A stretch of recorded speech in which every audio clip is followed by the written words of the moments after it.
Ég held ég hafi orðið spenntur fyrir geðsjúkdómum ekkert af því ég sjálfur er geðveikur. Mér fannst þetta bara áhugavert. Mér finnst það ennþá. Mín fyrstu kynni af geðheilbrigðiskerfinu fyrir utan mamma að segja mér einhverja hryllingsögur af því þegar það var verið að vara hana og önnur börn við því að fara of nálægt Kleppi á sínum tíma. En mín fyrstu kynni persónulega eru 91 þegar ég bara labbaði 23 ára gamall inn á 32A áfengisgeðdeild og spurði hvort ég mætti fá vinnu. Ég hefði enga menntun, enga reynslu, ekki neitt. Og fékk bara vinnu þarna á bara líklega erfiðustu geðdeild sem ég nokkurn tímann unnið á. Eða bara kynnist mjög krefjandi áfengisgeðdeildin. Og þetta var ægilega mikil skóli fyrir mig, 23 ára gamall og ennþá dálítið svona blautur bak við eyrun að hitta svona fólk úr ýmsum stigum þjóðfélagsins sem samt að glíma við svona svakaleg vandamál. Og þetta var svona einhver svona lærdómur að sjá það að það er sama hvaðan þú kemur, Hvort þú ert af einhverju fjölskyldu fátækra verkamanna eða bara lögfræðingur sem virðist allt gangi í haginn. Þessi sjúkdómar, ef við tökum alkohólismann sem geðsjúkdóm, og það á við alla geðsjúkdóma, þeir spyrja ekkert svoleiðis. Ekki neitt. En mest lærði maður bara á því að bara setjast niður og tala við fólkið sjálf. Svo flytti ég til Danmerkur og ég er einhvern veginn orðið svo vanur þessu að ég labbaði bara inn á geðdeild í Danmörku og ætlaði að fá vinnu og það var bara hort á mig, hvað ertu menntaður? Ég er ekkert menntaður. Þá farið eitthvað vinnu hér, bara eins og ég verið hver annar vitleysingur, Bara hort á mig svona, hvernig dettur þetta í hug? Og ég vissi það ekki, ég held þetta væri bara eins og hér. Nei, þú þarft að fara í skóla og læra annarkvort að verða sjúkraliði, hjúkrunarfræðingur eða læknir.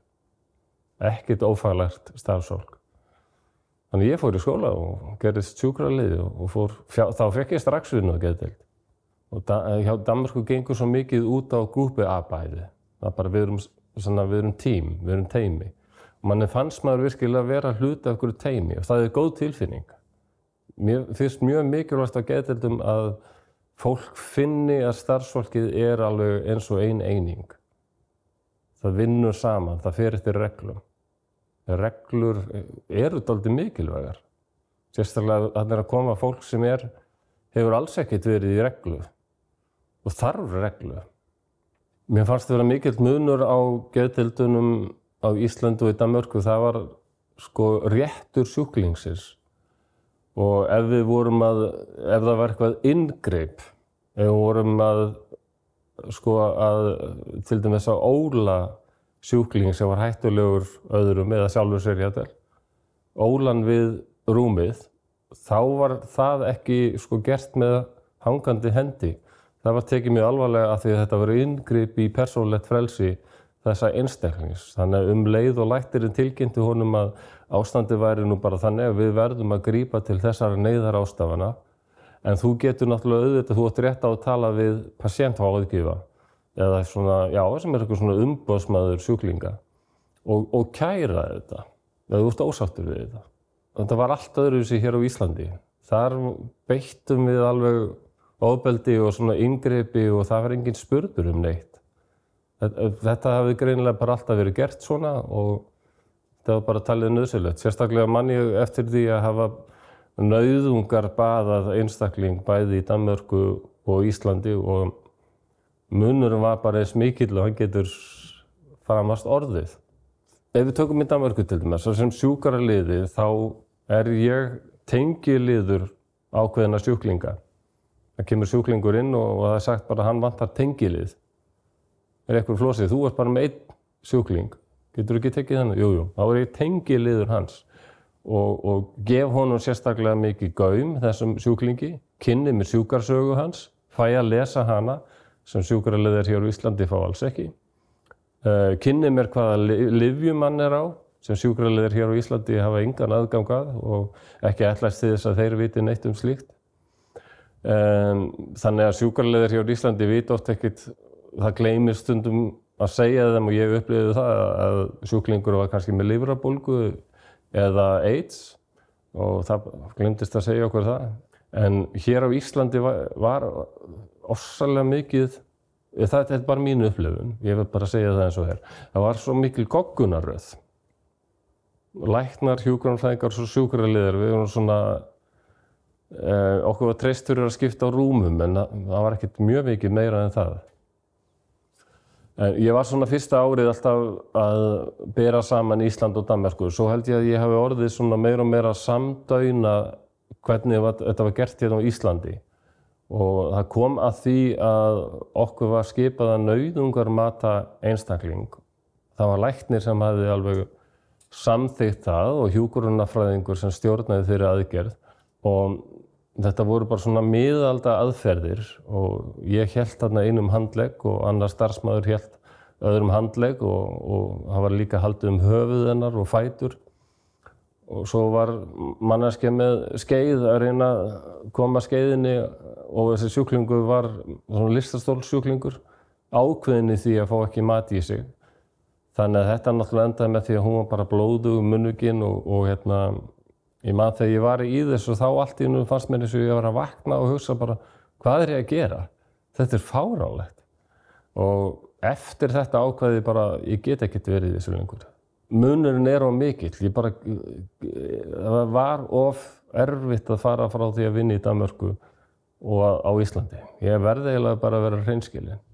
Breytið því ekki samt að ég vann með mörgu frábæru starfsfólki og meira segja margir af þessu ófaglegri starfsmönnum vildu mjög vel og yfirleitt var þetta fólk sem hafði áhuga á geðdeildunum líka en skorti alveg svona nauðsynlegan bakgrunn kannski og mikil starfsmannavelta og því miður þá líka lenti í því að vinna með starfsfólki sem aldrei hefði átt að fá starf sem sagt hérna á Íslandi. Fólk sem bara var alls ekki í stakk búið til þess að takast á við þetta. Af því að þetta er krefjandi og það þarf virkilega að gera þetta vel. Það gefur augaleið að það sem ekki er faglegt starfsfólk, þar er ekki alveg sömu faglegheit. Það er bara þannig, hversu, og ég þekki það sjálfur, þetta hafa verið ófaglegur starfsmaður og síðan farið til Danmörkur og menntað mig. Það mætti gera geðdeildirnar áhugaverðari, en þá þarf náttúrulega fyrst að brjóta niður þessa þöggun sem er tilgangslaus. Það þekki allir geðsjúkdóma. Varla hægt að finna fjölskyldu á Íslandi sem annarkvort þar sem er einhver sem þjáist af þunglyndi, geðklofa, lystarstoli, alkóhólisma eða maður á vini að það þekki allir einhvern. Þannig að þetta er allt umkring og við ættum eiginlega að taka bara á þessum eins og tökum á hjartasjúkdómum eða lungnasjúkdómum. Ég var sem sagt búinn að prófa það að vera ófaglærður starfsmaður á geðdeild. Nú var ég búinn að prófa það að vera faglærður starfsmaður á geðdeild. Þá átti ég náttúrulega eitt eftir og það var að kynnast í að vera sjúklingur inn á geðdeild. Það var næst. Þegar ég hef alla ævi eiginlega glímt við þunglyndi og kvíða, sérstaklega þunglyndi og svona í kringum fertugsaldurinn þá var ég alveg búinn að missa tökin á því. Sjálfsmorðshugsanirnar voru orðnar yfirþyrmandi og ég var kominn í sjálfsskaða og mikla misnotkun á lyfjum og áfengi og það var endalausar dauðahugsanir. Þannig ég endaði á því að hringi lækni og sem sagði þá var ég búsettur Húsavík, hringdi bara í venjulegan lækni sem var á vakt. Hann hafði samband við Fjórðungssjúkrahúsið, talaði þær við geðlækni sem sagðist vilja fá mig helst strax inn á geðdeild á Akureyri. Og þá geri ég sjálfan mig sekan það sem ég er að tala gegn akkúrat núna. Ég get ekki kallað þetta neitt annað en einhverja fordóma. Mér fannst einhver minnkun í því að hafa unnið á geðdeild og mér fannst ég vita svo mikið geðsjúkdóma að fara að stökkva yfir girðinguna og vera allt í einu einn af sjúklingunum. Þannig ég þráaðist við sem mér finnst alveg fáránlegt því ég hugsa tilbaka og man hvað ég var illa staddur. Ég vissi ekki alveg hvað þunglyndi var. Ég tengdi það alltaf við, ég held að það væri að vera alltaf okkur sífelldum bömmir og tuðandi yfir hvað allt hvað ríkisstjórnin væri voðaleg og hvað allt væri ömurlegt og allt væri dýrt og eða verið rosalega dapur. Depurð og þunglyndi alls ekkert það sama. Þunglyndi það svona dofna allar tilfinningar og það eins og ykkur hafi sett á þig bakpokar sem svona 200-300 kíló sem þú sefur með og gengur með allan daginn hvað sem þú ert að gera. Hvort sem þú ert að ala upp 3 börn eða vinna sem skurðlæknir eða flugmaður. Það varst alltaf með hennar bakpoka. Hún getur ekki tekið hann að þér og hann getur orðið það þungur að þú getur ekki eins og staðið upp á sófanum. Þannig þunglyndi. Þess vegna heitir þetta depression sem þýðir eitthvað sem ýtir niður. Það eins og þú reynir að standa upp, þá eins og komið þessi ógnvænlega, kraftmikla orka sem bara ýtir þig niður, þú ferð ekki neitt. Og jafnvel það að standa upp og setja í þvottavél, það verður svo mikil áþján að maður dröslast inn í svefnherbergi eftir það og sefur í 12 tíma.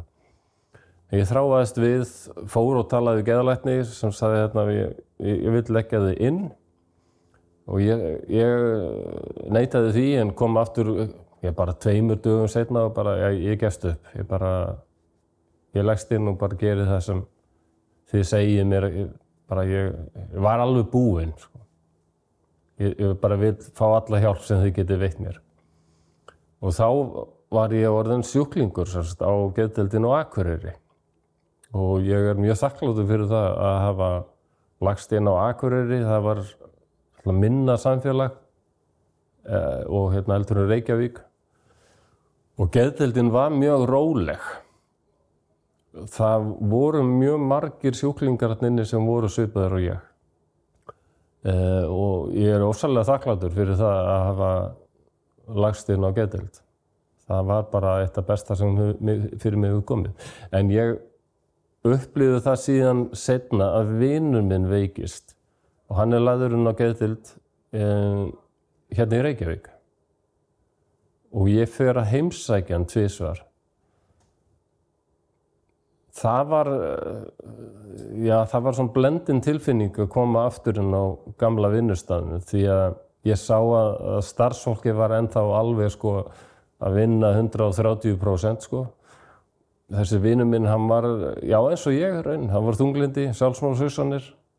Leið og ég var að heimsækja hann, það brutust út einhver áflók þarna. Það var maður sem var bara miklu geðrofi og æddi þarna og öskrandi og æpandi og vinur minn sagði mér það að starfsfólki hefði alveg verið undanfarna daga sko algjörlega upptekið af þessum eina manni. Þá komum við kannski líka að þessu sem leyft í Danmörku, bannað á Íslandi, það að óla fólk við rúminn. Það virkar harkalegt, en ég skil ekki af hverju það var aflagt hér á Íslandi. Því það stundum bara eina ráðið. Og ég hef alveg upplifið það líka í Danmörku að fólk bað að vera ólað niður. Að fólk kom bara, hugsanirnar eru orðnar svo vondar og slæmar að ég þolið þetta ekki og ég bið bara að ég fái að vera ólaður niður. Og það ekkert eins og maður ímyndar sér kannski einhverjir miðaldar hlekkir í kjallara. Það svona mjúkt leðurbelti, þú getur snúið þér á hvora hliðina, sest upp í rúminu. En þarna búið að þú veist þú getur ekkert gert af þér. Ég væri gjarnan til í að heyra svör frá yfirlæknum geðheilbrigðiskerfisins það af hverju má ekki taka ólatnar aftur í notum. Hvort mannúðlegra sko, að pumpa fólk alveg fullt af róandi lyfjum og hafa 3 karlmenn sem bara liggja eiginlega ofan á viðkomandi eða bara festa fólk í rúmið. Sko, þegar ég var að segja samstarfsmönnum mínum í Danmörku til dæmis frá því að það væri ekki notaðar ólar, þá rak fólk bara upp stór augu og bara hvað gerið þið þá? Og ég var að segja það að fólk bara sprautað niður og fólk í Danmörku fannst að það yldi sig þegar ég sagði þetta. Þannig að það gæði mér ekki óvart að notkun á þessum lyfjum sé mun meiri hér á Íslandi heldur en í Danmörku. Mín upplifun var að við værum sko að lýsingarnar á eins og eldri hjúkrunarfræðingar voru að segja mér hvernig þetta var kringu 1970 að þetta hefði ekkert mjög mikið breyst sko. Að það væri ósæli hierarkía sko. Að læknarnir kæmu bara af og til og það bíða bara allir eftir þeim. Ég man að í fyrsta vinnudaginn minn hérna á Íslandi þá var fundur klukkan 9 og með öllu starfsfólkinu og fyrir það fyrsta var bara einn maður mættur klukkan 9, það var ég, en það hafði ég virkilega lært á erfiðan máta, nánast með písk, að stundvís eitthvað sem maður á að temja sér. Danir eru mjög harðir á því. Danir eru ekkert lygi glað, sko. Þeir eru harðari en Þjóðverjar ef eitthvað á klukkunni, sko. Og ef þú kemst ekki á tilsettum tíma þá læturðu vita. Mér var kennt þetta. Ég var mættur klukkan 9, svo fór fólk að tínast inn, en fundurinn byrjaði ekki fyrir svona korter yfir, þegar læknirinn mætti. Það biðu allir eftir honum. Það myndi ekkert gerast í Danmörku. Fundurinn myndi bara byrja og svo yrði bara skotið á lækninni. Hann kæmi bara korter og seint og bara, ja, fallegt af þér að hafa virkilega vilja heiðra okkur með nærveruðinni. Og sem líklega það ekki að því að læknirinn myndi koma og afsaka sig í bak og fyrir. Sko. Þetta má ekki verða eins og vinur minn sem ég vann mikið með út í Danmörku, alveg frábær læknir, hann var Tyrki. Hann flutti til Danmörku mörgum árum áður. En hann hafði lært læknisfræði í Tyrklandi og hann lýsti því fyrir okkur hvernig þetta var í Tyrklandi að þegar yfirlæknirinn kom inn, það mátti ekki horfa í augun á honum og ekki ávarpa hann nema hann ávarpaði þig. Það bara svo að vera í hernum. Þetta ekki svona slæmt hér, en þetta hierarkí, við erum ekki í hernum, við erum að vinna saman. Mér finnst eitthvað skortur á þessu hér. Það sem ég legg eiginlega til að umhverfi starfsfólks og aðstæða, það breytist eitthvað. Að það verði bara faglegt starfsfólk. Ég get ekki 20 ára gamall, bara labbaðan á hjartadeild og mér har alltaf fundist hjartað svo spennandi. Get ég ekki fengið vinnu í þetta bara, gera eitthvað? Það bara virkar ekki. Þú færð ekkert vinnu á lungnadeild eða hjartadeild eða hvergi. Nei, þú verður að mennta þig. En á geðdeildinni, það bara, jú, okkur vantar starfsfólk. Þannig að meðan það ekki í lagi, þá finnst mér, þá erum við að meðhöndla þessa samborgar okkar sem þjást af þessu verr heldur en aðra sem þjást af öðrum sjúkdómum. Ég fer ekki til grafgötur með það. Það gefur alveg auga leið. Og þess vegna verðum við að taka þetta alvarlega, þessa sjúkdóma. Hætta að vera að kúldrast með þá sem eitthvað svona tabú og skamma sín fyrir þá. Það gengur ekki neitt. Það alveg komið tími til að því linni, finnst mér.